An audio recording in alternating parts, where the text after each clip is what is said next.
ನಮ್ಮ ಹೆಸರು ಬಾಲ್ಕುಂಟಳ್ಳಿ ನಾಗರಾಜ್, ಗ್ರಾಮ ಪಂಚಾಯತಿ ಮೆಂಬರು. ಅವನು ನಿನ್ನೆ ಬಾಲ್ಕುಂಟಳ್ಳಿ ಗ್ರಾಮದಲ್ಲಿ ಚುರುತ್ ಕುಮಾರ್ ಅನ್ನೋ ಹುಡುಗ ಮರಕ್ಕೆ ಹೋಗಿ ನೇಣು ಹಾಕ್ಕೊಂಡು ಶರಣಾಗಿದ್ದಾನೆ.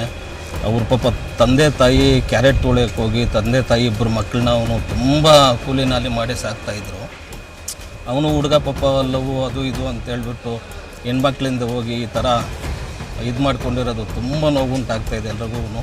ಬೇರೆ ಮಕ್ಕಳು ಯಾರೋ ಈ ಥರ ಹೆಣ್ಮಕ್ಳಿಂದ ಹೋಗಿ ಪ್ರಾಣ ಕಳ್ಕೊಂಬಾರ್ದು ಅಂತ ನಾವು ತುಂಬ ನೋವಿಂದ ಹೇಳ್ತಾಯಿದ್ವಿ ಸರ್. ಆ ಹುಡುಗಿ ಯಾರು ಏನು ಎತ್ತಂತ ಏನೂ ಗೊತ್ತಿಲ್ಲ ಸರ್. ತನಿಖೆಯಲ್ಲಿ ಮುಂದಿನ ದಿನಗಳಲ್ಲಿ ಗೊತ್ತಾಗುತ್ತೆ.